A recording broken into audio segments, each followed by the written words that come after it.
Glória a Deus. A gente está nessa série da Esperança Viva, um livro, um estudo, né, sobre o livro de 1 Pedro, um livro lindo, assim, do apóstolo Pedro, com o qual ele nos exorta a algumas coisas muito importantes, e à medida, eu creio que da exortação mais profunda do livro de 1 Pedro, da carta de 1 Pedro, é uma exortação à maturidade. Então grave isso aí, tá? Maturidade. Assim, não tem absolutamente nada mais importante que Pedro escreva aqui em 1 Pedro, depois na 2 Pedro e vai sucessivamente, que não tenha um foco de maturidade. Ou seja, ele está falando para uma igreja que de alguma maneira ainda era imatura em alguns contextos e algumas relações com o evangelho. Então, vamos pensar, gente, há 2000 anos atrás, aquilo que para nós hoje é absolutamente simples do ponto de vista daquilo que é a verdade. Porque assim, vamos lá, calma comigo. Se a gente crê que Jesus Cristo é o Filho de Deus, que Ele veio ao mundo, morreu por nós, foi até a cruz, pagou o pecado da humanidade, Ele nos requer como seus filhos, Ele deixou o Espírito Santo para nos guiar, então assim, há uma certeza absoluta sobre verdades. Então, primeiro ensino aqui, fuja de qualquer complexidade do Evangelho. Tem muita gente aí, muito lobo no meio do rebanho, tentando dizer para você o que o Evangelho quer dizer, só que daí ele diz segundo aquilo que ele acha que tem que ser dito. E ele dá um nó na tua cabeça para depois desembrulhar, e nesse desembrulho ele cobra alguma coisa, malandramente. Então ele diz assim, o evangelho é muito difícil. Aí coloca um monte de tema rebuscado, complexo, você fala, nossa, eu li a Bíblia 300 vezes, começou tancinho, nunca vi isso aqui, cara. Meu Deus! É porque não tem mesmo. Você não viu porque não tem. Então assim, vamos para 1 Pedro e vamos falar um pouquinho sobre esse tema de hoje, que é um tema de construções eternas. Tá? E eu quero começar aqui com uma pergunta básica para a gente entrar aqui nesse tema. Depois nós vamos ler um texto aqui de 1 Pedro. Eu queria que você pensasse comigo, né? Quais templos religiosos nunca foram destruídos ou alterados pelos homens? Quais são os templos religiosos que nunca foram destruídos? Assim, algo que tenha sido criado há muitos e muitos anos, lá na Idade Antiga, e que tenha permanecido assim, de alguma forma. Intocável. Aí a gente pode pensar ao longo da história, desde os templos que a gente estuda na história, né? Na academia, na escola, e a gente pode falar das pirâmides. Lembra das pirâmides do Egito? A maior delas qual é? A pirâmide de Gizé, lembra aquela maior? Kepis, Queófere, Miquerinos, a pirâmide de Gizé, aquela maior, aquela do Egito, todo mundo sabe, né? Já viu, né? Aquelas pirâmides elas foram alteradas pelo tempo, sofreram a intempérie. Por quê? Porque elas estão ali, são construções milenares, anteriores, muito anteriores ao próprio Cristo, e elas estão lá, e elas são imponentes, e aqueles que já foram no Egito, no meio daquele deserto, tá lá, aquelas construções que eram as tumbas dos faraós, estavam lá, estão lá até hoje, mas elas sofreram alteração, sim. Por quê? Porque de alguma maneira elas não servem mais para colocar os faraós, por uma questão óbvia, não existe mais faraó, olha só que interessante. Ela servia para alguma coisa, mas foi alterado. Ué, não tem mais faraó no Egito? Não, tem um presidente lá. Hosni Mubarak, agora tem um outro lá. Então, são presidentes. Ah, mas o que aquilo lá virou? Virou um cartão postal e um objeto de turismo, que as pessoas vão lá e entram em algumas recâmaras para ver o que era isso há 3, 4 mil anos atrás. Ponto. Então, não dá para falar sobre isso. Se a gente pegar e ir para o contexto bíblico, a gente vai falar do tabernáculo. Lembra do tabernáculo? Quando o povo sai e vai para o deserto, a primeira habitação que Deus pede para o povo é fazer uma habitação de lona, provisória, uma tenda. E Deus diz de maneira muito clara como deveria ser feito o tabernáculo, as medidas, os objetos, a nobreza. Vocês vão pegar esse objeto precioso, vocês vão fazer dessa maneira, vocês vão fazer assim, o quadrado assim, assim, o santo dos santos vai ser assim, a entrada, Deus colocou tudo. Só que não tem mais tabernáculo. Concorda comigo? Não tem. Aí a gente passa mais um pouco, muitos anos, vai para o Templo de Salomão, o maior templo de toda a história. O templo que Davi quis construir, não construiu, seu filho construiu. Salomão construiu. O templo de Salomão foi totalmente derrubado, depois ergueu-se o segundo templo, e esse segundo templo hoje só existe uma parede leste, que é a parede lá da muralha, o muro de Jerusalém, lá em Israel, que depois foi derrubado no ano 70 pelo imperador Tito. Então assim, só tem um pedaço, que é o muro lá, só isso, mais nada. Então, nós temos claríssimo que todos os templos, e aí eu não vou nem falar do budismo, eu não vou falar do hinduísmo, das religiões pagãs, todos esses templos já foram destruídos. Ou seja, as construções eternas, elas sofrem Por quê? Porque o homem, apesar de se achar, e a imponência dos homens, a soberba dos homens, ela quer cravar de que eles vão se perpetuar na história. E eu nem falei dos templos dos imperadores romanos.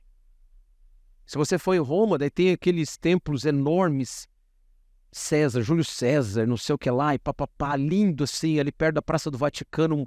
É um templo, coisa mais linda, linda, linda, linda do mundo, assim, uma construção absurda, absurda, aquelas colunas que eu acho que é um negócio desse aqui, só uma coluna daquela ali, a coisa mais linda, assim, de...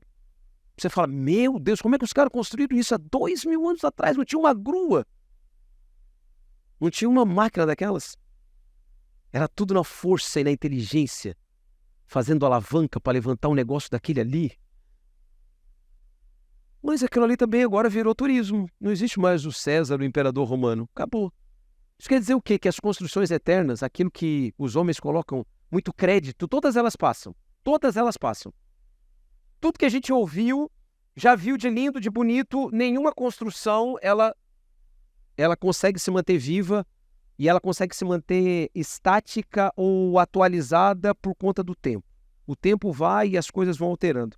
E aí eu queria que você fosse a carta de 1 Pedro, junto comigo, abrindo, lá no capítulo 2, a partir do verso 4, por favor. Nós vamos ler alguns versículos e eu quero que a gente entenda um pouco sobre aquilo que Deus quer nos falar e aquilo que faz sentido para mim e para você nesse tempo. 1 Pedro 4, acompanha aí. 1 Pedro, capítulo 2, versículo 4. 1 Pedro, capítulo 2, versículo 4, diz assim: à medida que se aproximam dele a pedra viva, rejeitada pelos homens, mas escolhida por Deus e preciosa para ele, vocês também estão sendo utilizados como pedras vivas na edificação de uma casa espiritual, para serem sacerdócio santo, oferecendo sacrifícios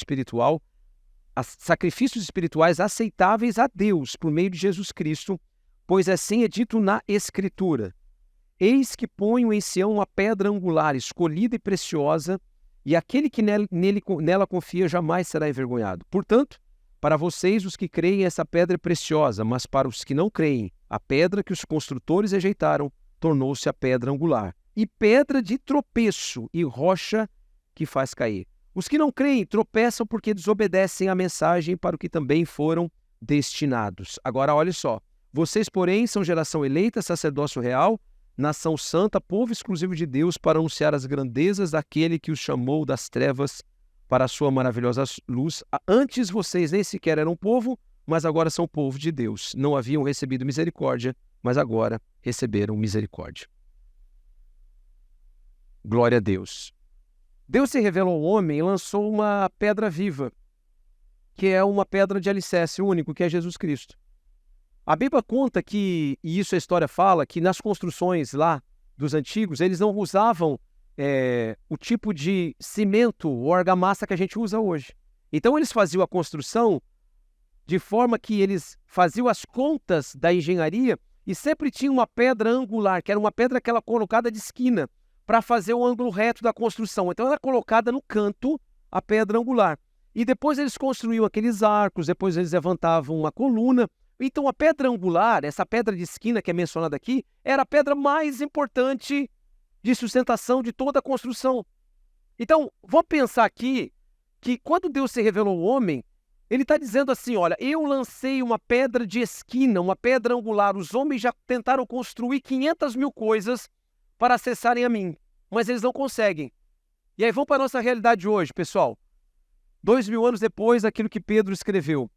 Quantas pessoas, quantas religiões, quantos homens e mulheres estão tentando colocar pedras de esquina, pedras angulares, pedras de sustentação, sobre as quais eles vão construir as suas vidas, e não dá certo e não tem dado certo ao longo de mais de 2000 anos.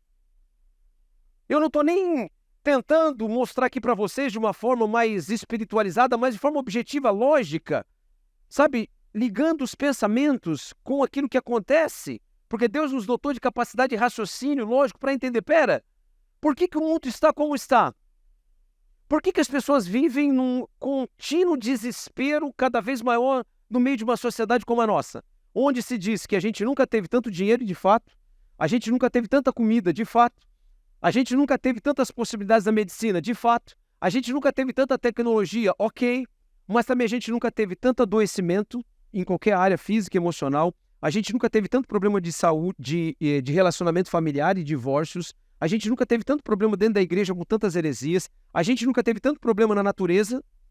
Basta ver, você está atento, né? O que está acontecendo no Brasil? Você está atento das queimadas que está alcançando aqui esses dias que a gente está vendo aí, que era para estar um sol lindo, bonito, céu azul. É a fumaça que vem lá de Manaus, lá do Amazonas, que está queimando, Pantanal queimando, São Paulo queimando, Centro-Oeste queimando. É triste. Brasília, ontem eu vi uma reportagem, estava assim de noite, como se fosse um cinturão que dava para ver do Palácio Planalto, assim, de fogo enorme, queimando, gente, queimando. Então o mundo agoniza, o mundo está agonizando. Ou seja, a pedra de esquina, a pedra angular, essa pedra preciosa é Cristo. Só que as pessoas, elas relutam por uma cegueira espiritual, eles não querem. Mas Deus se revela ao homem e ele lança uma pedra e ele não vai lançar outra pedra, ok, gente? Não vai lançar. Então nós temos que fugir de qualquer outro tipo de argumentação que diga assim, agora tem algo assim que vai deixar a gente feliz, a gente vai se encontrar conosco mesmo, a gente vai ter uma vida abundante, nossa, e a gente não precisa de Jesus, essa pedra aí que ergueu, que construiu a igreja, que foi a pedra de sustentação, que de fato era a rocha eterna. Hoje não é mais uma rocha, é um tijolinho qualquer, não é. Jesus continua sendo a rocha eterna, amém? E isso Pedro está dizendo aqui, há 2000 anos, olha a relevância de dizer isso hoje. E eu quero dizer para vocês que vai ser cada vez mais relevante, na verdade vai ser uma questão de sobrevivência, dizer para a próxima geração, ei, atente para isso, não existe outra pedra angular, outra pedra de esquina, outra pedra de sustentação que não seja Cristo, Ele é suficiente. Nós temos que dizer isso 1, 2, 1000 vezes para os jovens e viver com a nossa vida, a ponto de eles olharem e falar assim, não, Deus, de fato, na bondade dEle, Ele mesmo levantou Jesus como pedra preciosa, pedra viva. Amém? Pedra viva. A palavra diz em João 12:32, eu quando for levantado da terra, todos atrairei. Isso quer dizer que quando Jesus ele é levantado, e aqui ele está falando da crucificação, quando ele fosse levantado lá no Gólgota, quando de fato a cruz que fosse erguida tivesse ele pendurado nela, todo mundo conheceria quem ele é. Isso quer dizer que hoje, na nossa sociedade hiperconectada, não tem como dizer assim, mas Jesus, será que ele é o quê? É a pedra, ele é um fundamento, ele é um místico, ele é um mestre, ele é um homem bom, é um sábio, Não, ele é o Cristo, é o Filho de Deus, ele é o Messias, é o esperado das nações. Porque ele diz, quando eu for levantado, eu vou atrair todos para mim. Só que aqui a gente precisa entender e agora abrir o nosso coração um pouco mais. O texto de 1 Pedro fala de 2 pedras aqui. Para aqueles que obedecem, você deve ter lido comigo lá, aqueles que obedecem, Jesus Cristo, ele é uma pedra viva. Ou seja, quando eu obedeço a Cristo, quando ele é meu Senhor e Salvador, e os ensinamentos dele eu coloco em prática na minha vida todo dia, ele é uma pedra viva. Uma pedra viva? Como assim? Uma pedra é um objeto inanimado. Não tem vida. É claro que ele usa de uma metáfora, ele está usando de uma ilustração para dizer, eu estou vivo, eu sou a rocha eterna. Agora, Jesus também pode ser uma pedra de tropeço. Olha que interessante, para aqueles que desobedecem. E olha vamos pensar isso de uma maneira objetiva.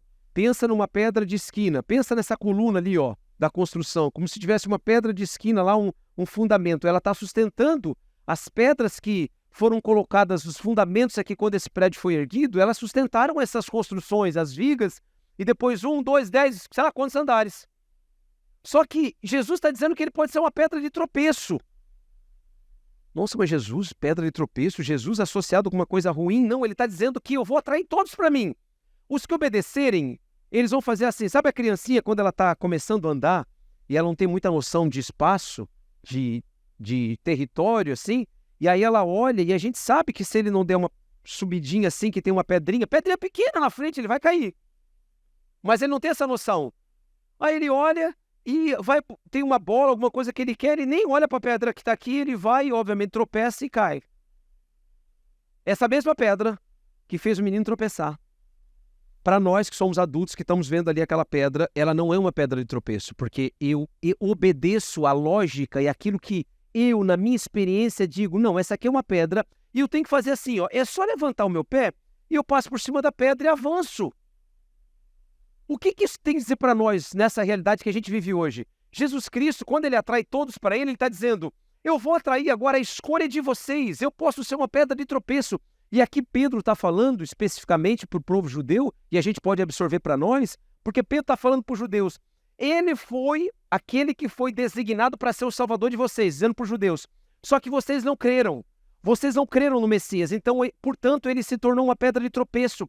Vocês estão tropeçando naquilo que ele está dizendo. Olha que interessante, se você ler os evangelhos, você vai ver quanto tropeço o povo hipócrita e fariseu daquela época eles cometiam. E eles falavam assim, um dos tropeços, né? A gente não pode curar no sábado, a gente não pode fazer nada no sábado, porque a lei diz que a gente tem que santificar o sábado, e o sábado deve ser um momento onde a gente não faz nada. Aí Jesus vai lá e cura uma pessoa no sábado. E aí eles vêm com pedrada em cima de Jesus. Mas como? Você diz que é cumpridor da lei e você está curando uma pessoa no sábado?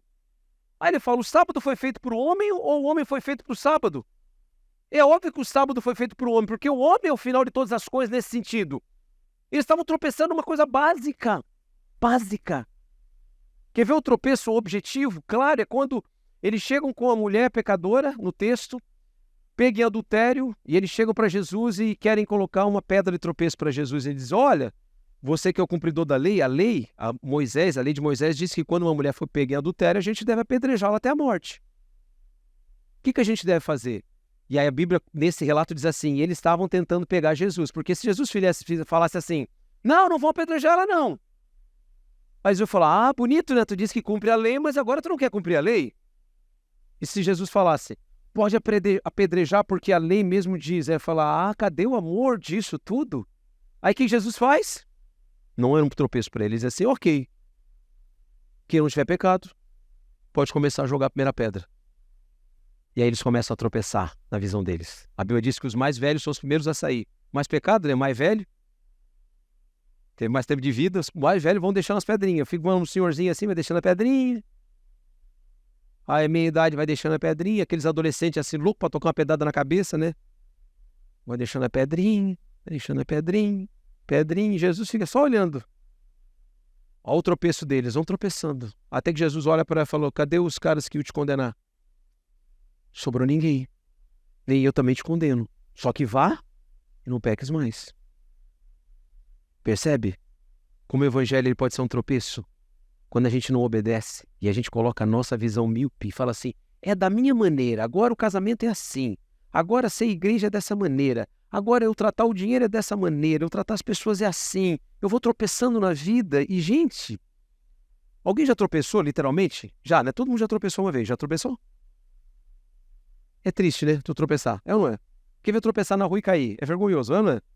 Tu tropeça e fala, a pessoa ri, a pessoa quer ajudar, ri, sei lá, né? Só que se a gente não tem alguém do lado, que bom que a gente tem alguém do lado às vezes, né? Que vai nos ajudar. Uma vez eu tava com a minha sogra voltando, acho que era da igreja ou do supermercado, não sei. Minha sogra já faleceu faz tempo, né? Uns 6 anos, né? 6, né? 4, é.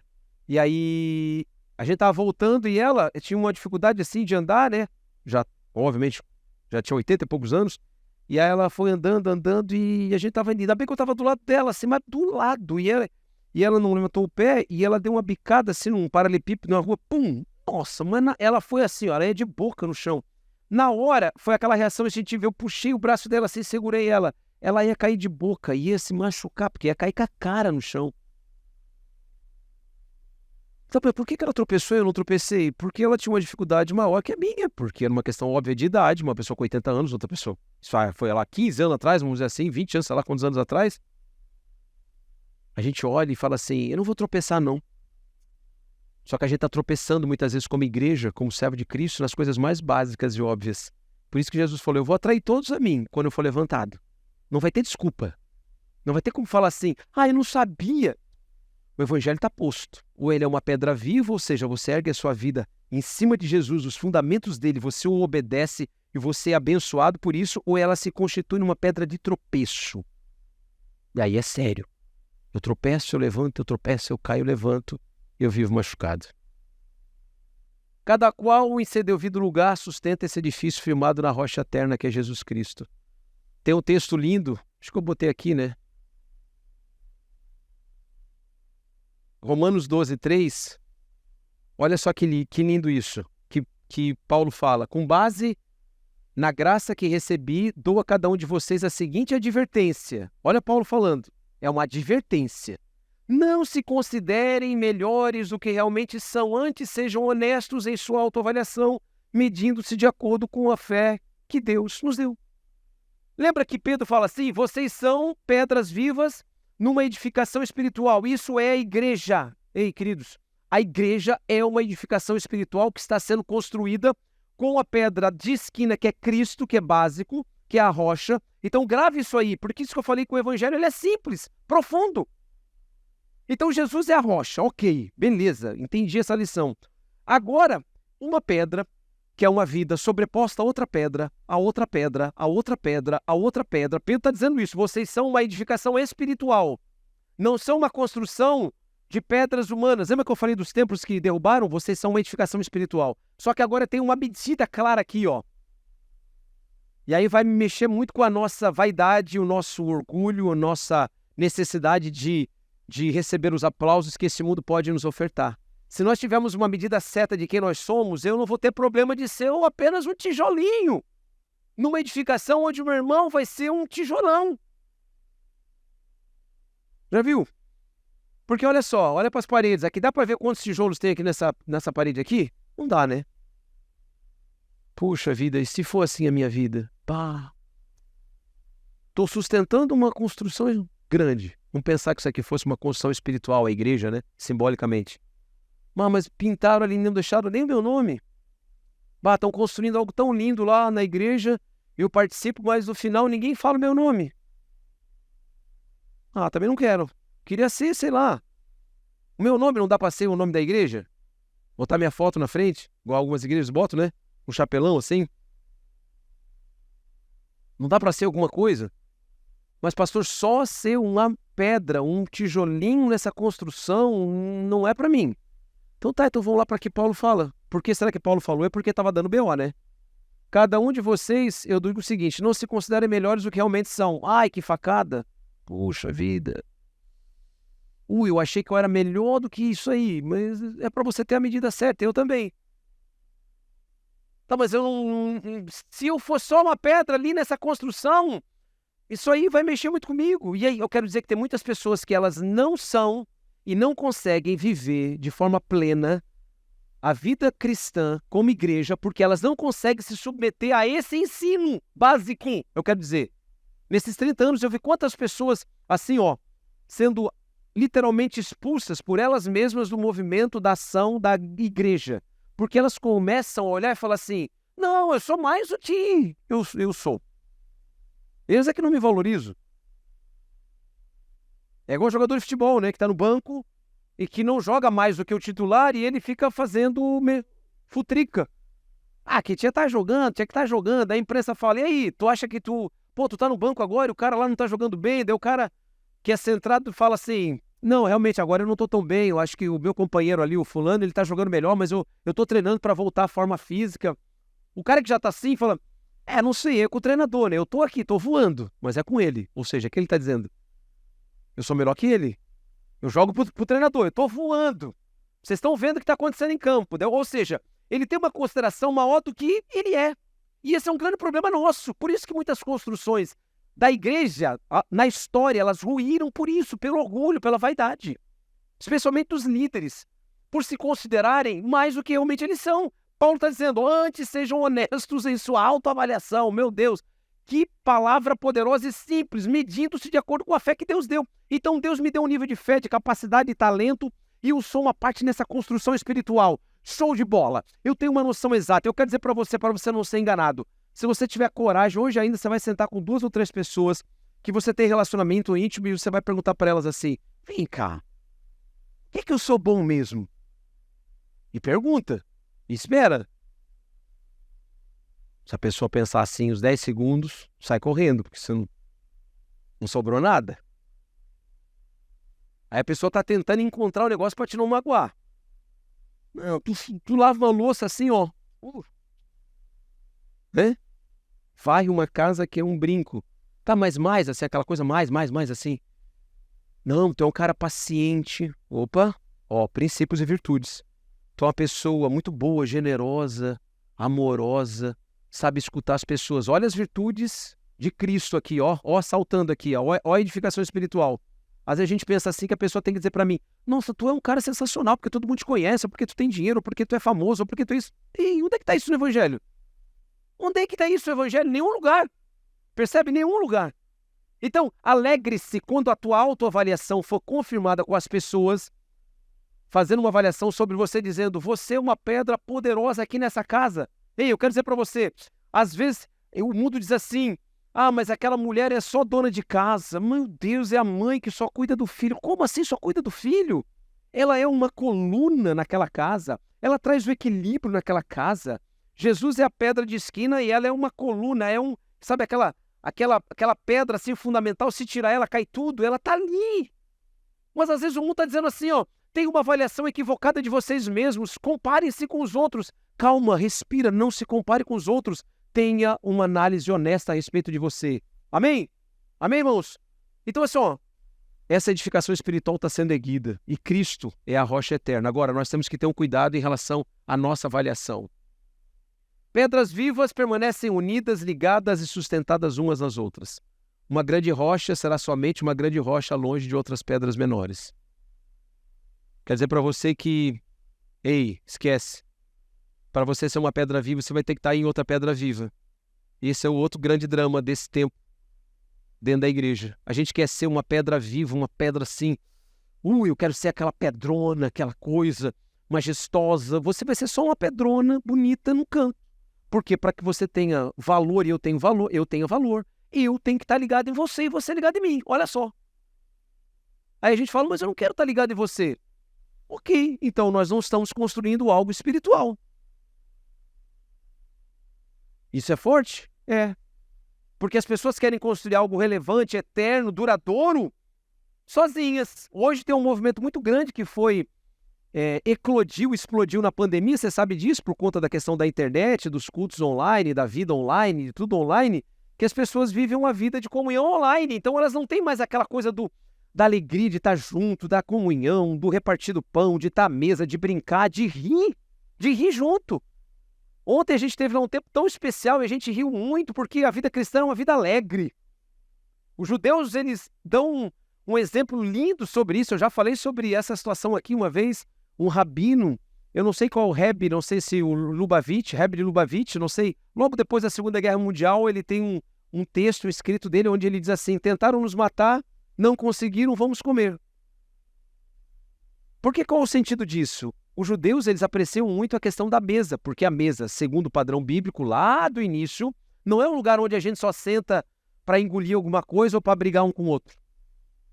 A gente senta para a gente olhar um no olho do outro, conversar, agradecer a Deus pela refeição, ter um tempo onde a gente de fato come, respira, e não hoje em dia, como muitas pessoas comem de pé, já estão comendo aqui, já estão ali, já estão no celular, já estão brigando, vai, pega a mochila, vamos, já estamos chegando atrasados.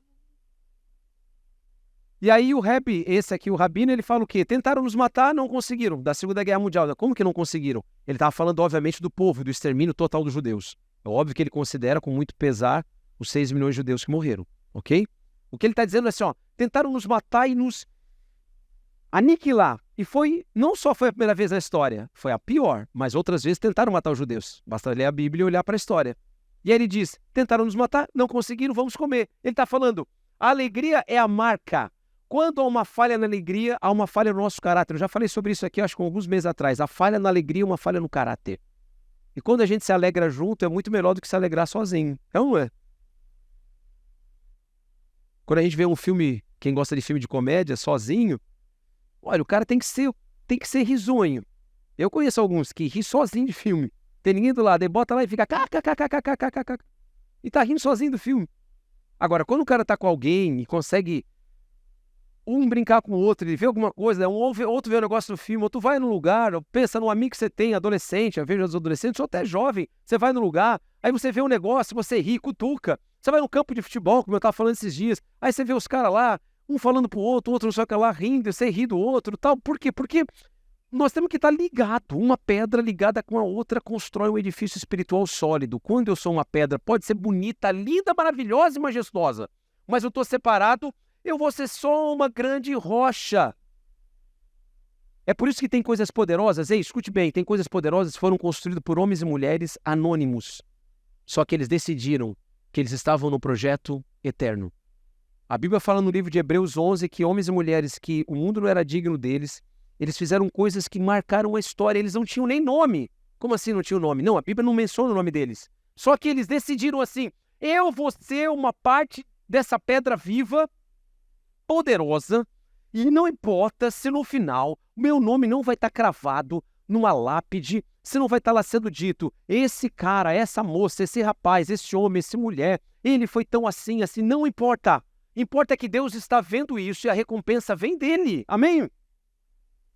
E nós temos que olhar para isso com alegria no coração, mas também com uma advertência. Pedro não está escrevendo uma carta aqui para alisar eles assim, para dizer, não, está tudo bem. Ele está dizendo, ei, acordem. Por que vocês querem ser uma pedra viva longe umas das outras? Igreja é pedra viva, uma perto da outra. E isso é a alegria de a gente poder estar junto. Como eu falei que ontem a gente estava todo mundo junto lá. Opa.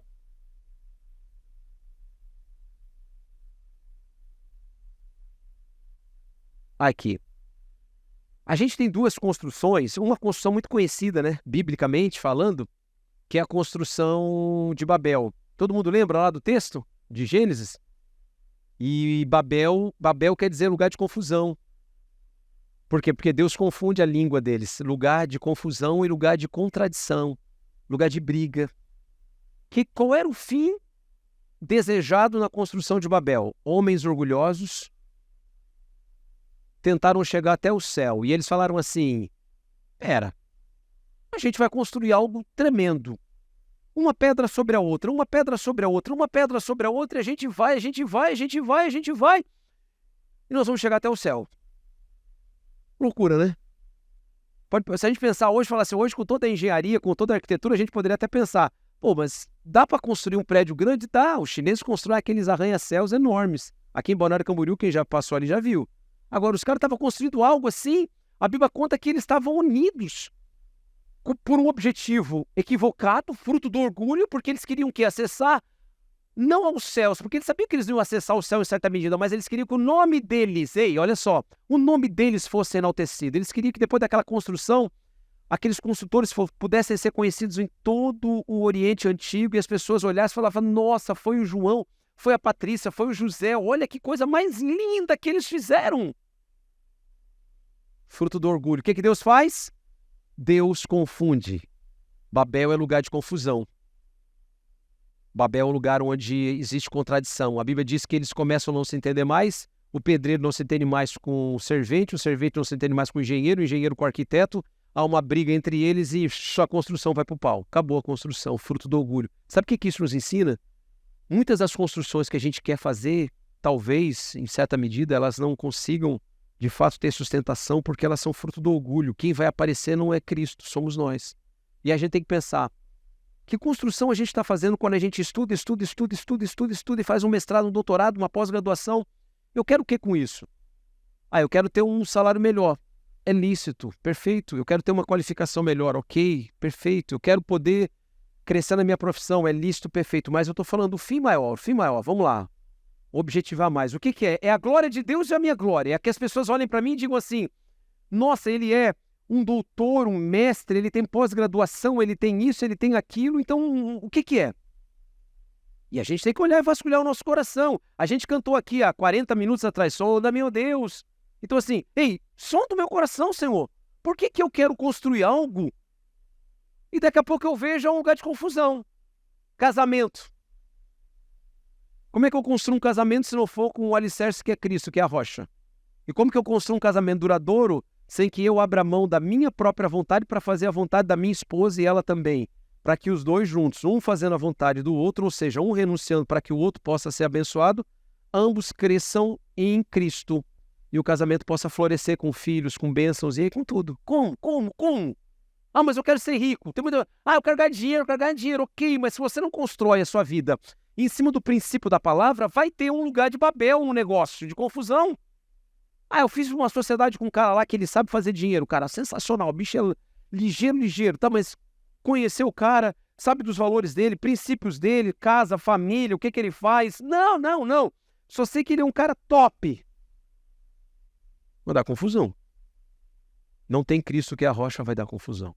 E olha o oposto. Essa Bet Elohim, ela é falada na Bíblia, principalmente quando fala sobre o tabernáculo lá. Lembra do tabernáculo, quando Deus estabelece o tabernáculo, ele manda fazer? Bet Elohim quer dizer habitação de Deus. Uma é fruto do orgulho, a outra é nutrida em humildade. Quando eles fazem o tabernáculo, olha que coisa linda, que a Bet Elohim, a habitação de Deus, Deus diz assim, cada um de vocês vai ter um papel. Os levitas, eles vão chegar e eles vão fazer isso aqui, que são os responsáveis pelo culto. O sumo sacerdote vai ser o único cara que uma vez por ano ele vai entrar no Santo dos Santos, que era um lugar que tinha um pano, e ele entrava uma vez por ano ali para pagar o pecado ou para colocar diante de Deus uma oferta que era um animal, e aquele animal era morto, e o sangue daquele animal era derramado para pagar o preço do pecado de todo o grupo das pessoas que viviam lá, naquele tempo. Uma vez por ano o sumo sacerdote entrava. Ele entrava com um guiço no pé e ele ia até lá dentro. E tinha a cordinha. Se batesse e continuasse batendo, quer dizer que ele estava vivo. Deus aceitou o sacrifício. Se chegasse lá e não batesse mais, quer dizer que o bicho foi fulminado. Aí puxava a cordinha e puxava o pé do guerreiro. E ele entrava. Era a habitação de Deus. Então não tinha glória humana, não se fala assim. E eles entravam, um sumo sacerdote, poderoso, majestoso. Não, era humildade, coração quebrantado, cerviz, baixa. Eu estou entrando diante do soberano, do Deus Todo-Poderoso. Olha a diferença da construção da nossa vida. Quer viver uma vida com construções duradouras? No casamento, na tua vida profissional, na tua vida emocional, na igreja? Prostre-se, humilhe-se debaixo da poderosa mão do Senhor e Ele no tempo certo vos exaltará. A palavra diz isso. Só que quando a gente constrói em cima do orgulho, vai virar Babel. A edificação espiritual, essa casa de 1 Pedro é uma casa de sacerdotes. Lembra que a gente leu aqui? Para que tudo isso, para que esse edifício é construído? Pare e pensa comigo. Para que a igreja existe? 9. Vocês são geração eleita, sacerdócio real, nação santa, povo exclusivo de Deus, para anunciar as grandezas daquele que o chamou das trevas para a sua maravilhosa luz. Olha isso. Isso é ser sacerdote. Lá o sumo sacerdote entrava uma vez por ano. Hoje não. A doutrina do sacerdócio universal de todo crente, então crava isso no teu coração, porque isso é doutrina básica. Para você não ser levado para grupo, como se dizia antigamente, para um lado e para o outro. Crava isso. Você é um sacerdote, ou seja, não precisa mais de um pastor, de um líder, de alguém para fazer uma mediação. Você pode dobrar o seu joelho, levantar a sua voz diante do teu Pai, porque nós temos agora acesso livre ao Pai. Amém? Isso é ser sacerdote. Ah, para que a igreja serve? É só para a gente se reunir? Não, não. A igreja tem um propósito. Nós somos sacerdotes e temos livre acesso ao Pai. Por conta disso, nós somos filhos amados. Nós não somos mais rejeitados. Nós não somos mais inimigos de Deus. A palavra diz. Nós antes éramos inimigos de Deus. A partir daquele momento que Jesus morre por nós o aceitamos. Nós somos filhos amados. Isso tem que trazer uma paz no nosso coração de saber que mesmo que eu seja um tijolinho nessa construção, Deus me ama. Então tira do teu coração qualquer sentimento de comparação negativa, autodepreciação, avaliação crítica. Às vezes a gente sofre tanto porque a gente toma para nós, sabe, aquelas coisas que a gente não deve caminhar com elas. Uma visão autodepreciativa, crítica, de forma excessiva. Eu não consigo ver em mim nenhum valor. Você é amado. Ah, mas pastor, eu estou aí, meio que tropecei na vida, tal. Você é amado, nós já tropeçamos quantas vezes e estamos de pé pela misericórdia de Deus. Eu não é? Não é pela nossa força. Lembrando, de novo, a rocha de esquina é Ele, não somos nós. Quando a gente tem essa certeza, a gente consegue caminhar mais seguro. Quando você está pisando aqui, ó, nesse espaço, você não está nenhuma hora, nem por um segundo, um milésimo de segundo, você cogitou a hipótese que esse espaço aqui fosse ruir, abrir diante dos seus olhos. Você pensou isso? Não. Você pisa, mesmo que a gente quisesse assim, ó, gente, vamos derrubar isso aqui agora, só com a nossa força, e vamos pular. Nós vamos ficar pulando aqui 1000 anos e não vai fazer uma cosquinha, concorda comigo? Nós vamos quebrar tudo. O máximo o cara ia lá de baixo falou, por que esses loucos estão igual o índio pulando lá em cima? Não tem como mexer. Quando a gente está construindo a nossa vida em cima de Cristo, nele, não tem como o diabo falar assim, agora eu vou. Lembra da casa construída na rocha e a outra na areia? Que Jesus conta, a parábola? Uma construída na rocha, que é ele, a outra construída na areia, pelos homens, por nós, pela nossa vontade, pelo nosso desejo de aparecer, de querer ser uma pedrinha brilhosa no meio. E agora entendo que eu vou dar o exemplo aqui. Lembra dos antigos, os ciganos? Lembra do cigano? Que tinha um dentão de ouro na frente? Lembra disso? Quem lembra de cigano com dentão de ouro na frente? Aí você olhava, falava com o cigano, tinha aquele dentão de ouro bem na frente, não tinha como esconder, você ficava até constrangido, você ficava olhando pro dente dele, né? Aquele dentão de ouro. Fiquei pensando, às vezes a gente quer ser igual essa boca do cigano, né? Os dentes tudo branco, mas a gente quer ser um dente de ouro. Ah, mas eu quero ser um dente de ouro, pastor. Se não for aquele dente de ouro que todo mundo veja, como diz o outro, não vou, não tô nem aí. Não vai ser. Não vai ser. Tá, e se for todos branquinhos assim, cada qual com a sua função, um sustentando o outro, aleluia, esse é o corpo. E eu vou deixar o meu coração em paz. Nós somos seu povo. Nós temos um chamado por ser povo dele. E nós somos embaixadores. O que é embaixador? Representante de um governo. Se você de fato nasceu de novo, e eu quero crer na sua decisão e aceitou Jesus, você é embaixador do reino de Deus. Esse mundo precisa dessa representação. Tem muita gente representando um monte de coisa aí, bobeira. E eles pagam até para representar, tá? Eles fazem publi. Eles fazem assim, ó, eu estou representando fulano de tal, organismo tal, organização tal. Eu fico pensando, tá, e por que a gente muitas vezes, como igreja no geral, tem vergonha de ser embaixador de Cristo e dizer assim, não, eu sou de Jesus. Não, eu sou crente mesmo, eu sou um homem fiel a Deus, eu sou um jovem fiel a Deus. Você oro a Deus, Senhor é meu, Jesus é o meu Senhor, é o meu Salvador. Por que às vezes a gente fica assim? Ou seja, a gente tem receio de se declarar embaixador de um reino e quando o mundo está aí, tem um na fila do outro dizendo, olha, eu sou representante disso, eu represento a sociedade do não sei o que lá, eu represento a organização do não sei o que lá, todo mundo construindo coisinhas. Deus chamou você para, em cima dele, da rocha eterna, pedra viva, pedra de esquina, nós sejamos também pedras vivas, numa construção espiritual eterna, tremenda, onde cada um de nós está junto, um ligado com o outro, assim, ó. Você ali, eu aqui, outros que passaram já estão lá ali, e daqui a pouco vai vir esses pequeninos que estão aí, o Mateus que é o menorzinho, e daqui a 10, 20 anos ele vai ser uma outra pedra, e aí a gente não vai ser mais uma pedra vista, talvez, mas a gente está sustentando aquele edifício. Isso tem que trazer paz no nosso coração. Nesses dias tão terríveis, que querem tirar de nós a alegria dos momentos simples, onde Cristo fala, você foi levantado para fazer exatamente isso, glorifique o meu nome nisso, porque nisso eu vou derramar poder, autoridade, você vai ser meu embaixador, você é meu povo. Que a gente se alegre nisso, que a gente viva nessa dimensão, sem medo, sem juízo, sem pesos, mas com a alegria de que, de fato, nós somos construtores de algo eterno. Amém? Fique de pé, vamos orar? Quero que você ore junto comigo nessa manhã. Feche seus olhos apenas para que você não se distraia e vamos pedir ao Senhor que essa palavra possa, de fato, gerar transformação no nosso coração. Eu oro para que aqueles sentimentos depreciativos, de análises tão críticas sobre você mesmo sejam lançados para fora. Que você tenha uma autoanálise verdadeira, bíblica, do seu valor em Cristo. Que você possa olhar para a sua vida e ver quais são as construções que você tem erguido e que você consegue olhar e ver Jesus como pedra de esquina. Quais são elas? Se você reconhece nessa manhã que algumas delas você não consegue identificar Jesus, não uma religião, mas Jesus, os princípios dele, é hora de pedir perdão, se arrepender, é hora de falar, Senhor, me perdoa, eu tenho construído algo que eu até creio que pode ser sustentado pela minha força, mas eu estou cansado. É hora de nós lançarmos fora toda a força humana e recebemos do alto todo o poder que vem direto do céu sobre nós. Assim como Pedro diz nessa carta, Que Jesus seja a nossa pedra viva, não uma pedra de tropeço. E que a gente possa olhar para Ele como rocha eterna, pedra de esquina, angular, a única sobre a qual nós devemos construir e erguer a nossa vida e todos os objetivos da nossa vida.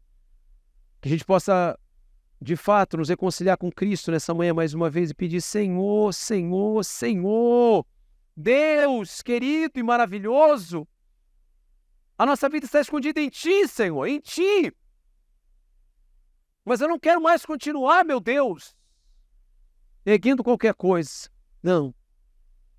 Me dá a medida exata, como Paulo disse aos romanos, daquilo que realmente eu sou e daquilo para o qual eu fui levantado, erguido como pedra viva nesse grande edifício. Traz o amor pela igreja, pelos meus irmãos, por essa obra que está sendo erguida, porque não é uma obra de um único homem, é uma obra de homens e mulheres e que está sendo construída ao longo da história. E que eu possa ter essa dimensão, que nós todos, Senhor, tenhamos essa dimensão. Meu Deus, traz esse amor e abraça cada um nessa manhã, tirando os sentimentos de peso, de inferioridade, sentimentos de dor, de medo, Senhor, e traz alegria, força, ânimo nessa manhã, em nome de Jesus. A perspectiva de que sim, algo lindo ainda a ser construído, sim, algo lindo ainda a ser gerado. Nós não acabamos, o Senhor não acabou conosco ainda, há algo maravilhoso sendo construído. E essa obra é espiritual, porque todos os templos construídos por mãos humanas, eles já foram derribados, eles foram alterados. Nada permaneceu de pé, nada vezes nada. Mas a igreja, esse edifício espiritual, permanece de pé, firmado no Senhor. Tu és a nossa esperança, Senhor. E nós colocamos tudo em Tuas mãos.